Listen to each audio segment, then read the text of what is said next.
La mutilation génitale féminine, également appelée circoncision féminine, est l'ablation rituelle de tout ou partie des organes génitaux d'une fille pour des raisons non médicales. Elle est généralement pratiquée dans la petite enfance ou le jeune âge comme un rite de passage, mais elle est également pratiquée sur des adolescentes et des femmes adultes. La pratique est la plus courante dans les régions septentrionales de l'Afrique et dans certains pays du Moyen-Orient et d'Asie, mais elle est illégale dans de nombreux pays. Selon certaines sources, plus de 90% des femmes âgées de plus de 15 ans dans des pays comme l'Égypte, la Somalie et le Soudan ont été mutilées dans leur enfance. Les mutilations génitales féminines sont également pratiquées en Éthiopie, en Gambie, en Indonésie, au Kenya, en Malaisie, au Mali, au Nigeria, en Sierra Leone et au Yémen. Les mutilations génitales féminines sont très différentes de la pratique courante de la circoncision masculine, car elles ne présentent aucun avantage pour la santé, sont beaucoup plus invasives et entraînent des problèmes de santé et de sexualité ultérieures. Les mutilations génitales féminines impliquent la coupe ou l'ablation des lèvres et l'ablation d'une partie ou de la totalité du clitoris. Elles sont souvent pratiquées sans anesthésie ni antiseptique. Les origines de cette pratique vicieuse ne sont pas claires, mais des archéologues ont découvert des momies égyptiennes qui semblent avoir été mutilées ainsi. Des rapports historiques anciens suggèrent que les mutilations génitales féminines étaient infligées à des femmes dès le 5e siècle avant Jésus-Christ. Dans les cultures où les femmes sont considérées comme des objets ou comme inférieures aux hommes, les mutilations génitales féminines sont considérées comme un moyen de promouvoir la virginité et la fidélité conjugale, car elles rendent généralement les rapports sexuels extrêmement douloureux.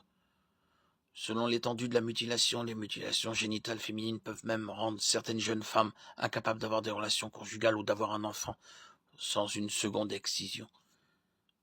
Les mutilations génitales féminines sont généralement pratiquées par un membre âgé de la famille, une sage-femme ou, dans certains cas, un prestataire de soins de santé.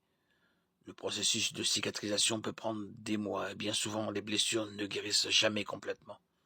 Outre le traumatisme psychologique subi par les filles suffisamment âgées pour se souvenir de l'événement, les mutilations génitales féminines provoquent généralement des problèmes urinaires, des infections, des difficultés menstruelles, des douleurs pendant les rapports sexuels, des complications à l'accouchement et dans certains cas la mort.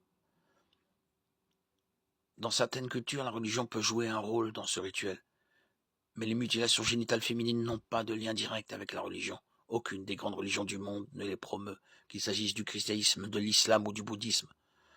Cependant, cet acte barbare est devenu si profondément ancré dans de nombreuses sociétés que ceux qui osent le remettre en question sont ostracisés.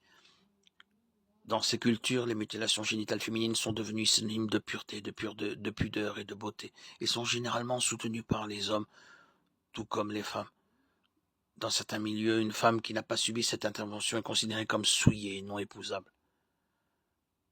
Comme les femmes n'ont pas beaucoup d'autres options que le mariage dans ces sociétés, les parents pensent que les mutilations génitales féminines sont nécessaires pour trouver un mari à leur fille. Les raisons des mutilations génitales féminines sont principalement culturelles. Chaque culture a ses propres critères d'acceptabilité et d'attractivité. Les tatouages et les piercings sont devenus populaires en Amérique. Les cous allongés sont recherchés dans certaines régions de Thaïlande, tandis que les petits pieds étaient considérés comme féminins en Chine jusqu'à ce que la pratique du bandage des pieds soit interdite en 1912. La circoncision des hommes a été instituée par Dieu dans la Genèse 17-10-12, comme signe de l'alliance que Dieu a conclue avec les Israélites. La différence entre les mutilations corporelles culturelles et le commandement de Dieu pour la circoncision masculine est que les premiers nuisent au corps, tandis que la seconde le protège. Une fille qui subit une mutilation génitale féminine n'en retire aucun avantage. Au contraire, elle s'expose à une vie de peur sexuelle, dans le meilleur des cas, à une mort prématurée. Dans le pire des cas, les mutilations génitales féminines sont un exemple de la dépravation humaine et de ce que nous sommes prêts à faire pour nous adapter à notre culture plutôt que de suivre les lois de Dieu. Les pratiques culturelles d'une nation ou un groupe de personnes ne commencent à honorer la vie et à bénéficier à l'humanité que lorsqu'ils apprennent à honorer le Dieu vivant et à lui obéir. La solution ultime pour éradiquer définitivement les mutilations génitales féminines consiste à répandre l'évangile et à faire de toutes les nations des disciples. Matthieu 28, 19. Lorsque les cœurs changent, les pratiques culturelles changent, et la méchanceté apparaît, pour ce qu'elle est. 2 Corinthiens 5, 17.